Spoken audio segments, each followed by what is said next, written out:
Good day everyone. Welcome to our third video lesson.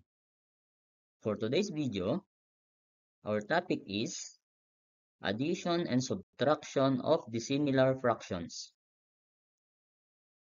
Let us have our first example. We have 1/2 plus 1/4. In adding dissimilar fractions, we need to know the LCD. What is LCD? LCD stands for least common denominator. Paano natin malalaman yun? Yung least common denominator na yan. Una, ililista natin ang mga multiples ng parehong denominators. Una, si 2. So, ano yung mga multiples ni 2? 2, 4, 6, 8, 10, etc. Next, multiples naman ni 4. 4, 8, 12, 16, 20. So, mula po sa mga multiples na yan, alin dyan yung least na pareho sila? Yun ay 4. At yung 4 na yun, siya yung ating least common denominator or LCD. Siya ngayon yung gagamitin natin dito. Ngayong alam na natin ang ating LCD, ang susunod nating gagawin ay i-rename yung parehong fractions. Paano yun? Makinig ng mabuti. Una, ano ang itatimes sa 4 para maging 4? Siyempre, times 1. Kung times 1 dito sa baba, sa numerator, times 1 din. So, 4 times 1 is 4. Ito yon. And then, 1 times 1 is equal to 1. Ilalagay natin doon. Next, ano naman ang itatimes natin dito sa 2 para maging 4? Yan ay 2 times 2. Kung times 2 dito, times 2 din dito sa taas. So, 2 times 2 is 4. 1 times 2 is 2. Lalagay natin dito yung 2. Okay? So, ngayon, mayroon na tayong similar fractions.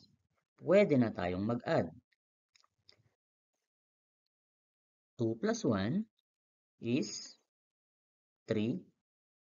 And anong gagawin sa 4? Kokopyahin lang. Isusulat natin sa ibaba. So, our final answer is 3/4 or 3/4. Isa pang halimbawa. We have here 3/8 plus 2/6. Una, alamin natin yung LCD. Multiples ni 8, 8, 16, 24, 32, 40. Multiples naman ni 6, 6, 12, 18, 24, 30. Alin ngayon dyan ang pinakamaliit na pareho sa dalawa?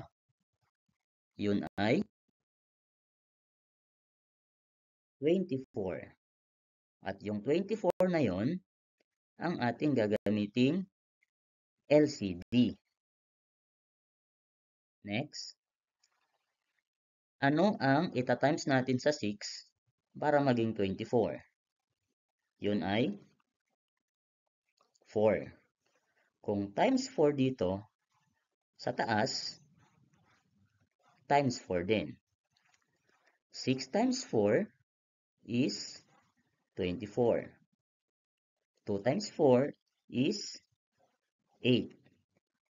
Ilalagay natin si 8 dito.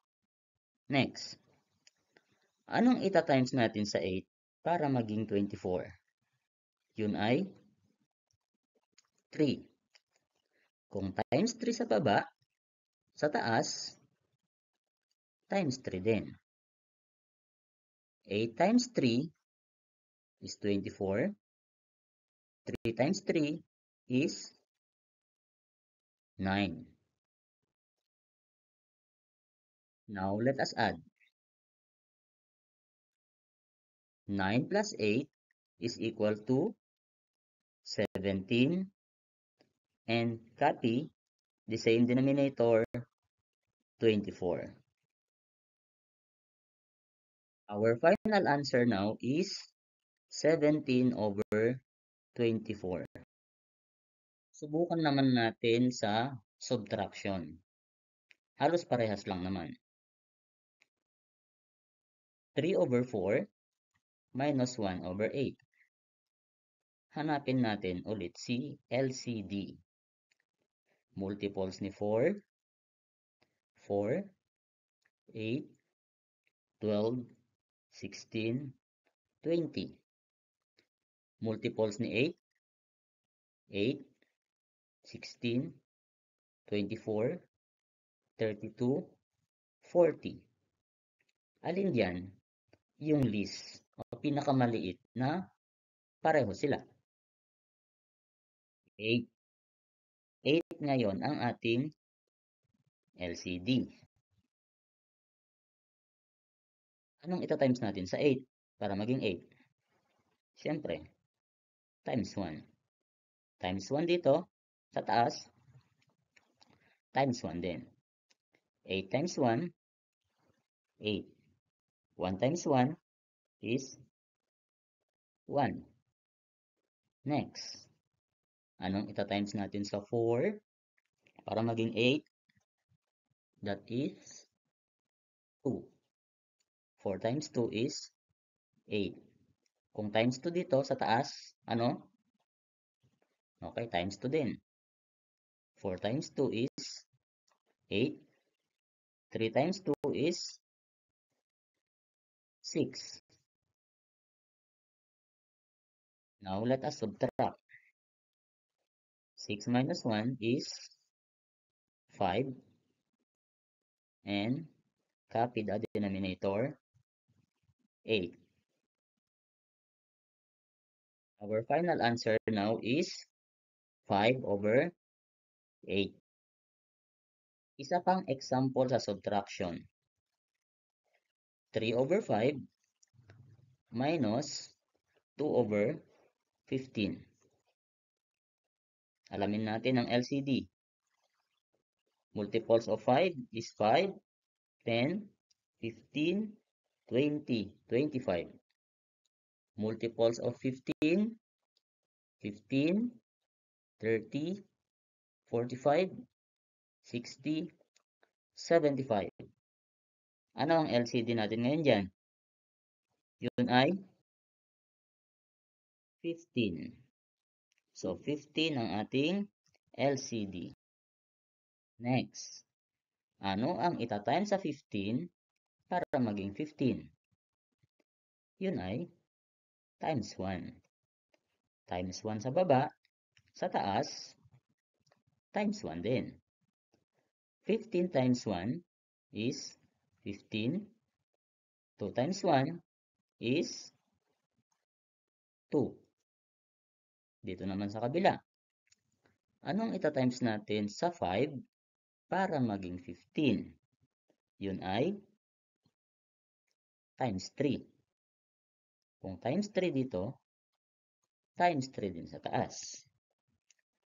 5 times 3 is 15. 3 times 3 is 9. Lalagay natin si 9 dyan. Ngayon, mag-subtract na tayo. 9 minus 2 is 7. And copy 15. So our final answer is 7/15. Subukan nyo ngayong gawin itong 1 to 5. Itong number 1 po at saka number 3, kokopyahin ninyo, pagkatapos isusulat kung anong numbers ang dapat nakalagay sa mga may question mark. Then, sa number 2, number 4, and number 5, complete solution po.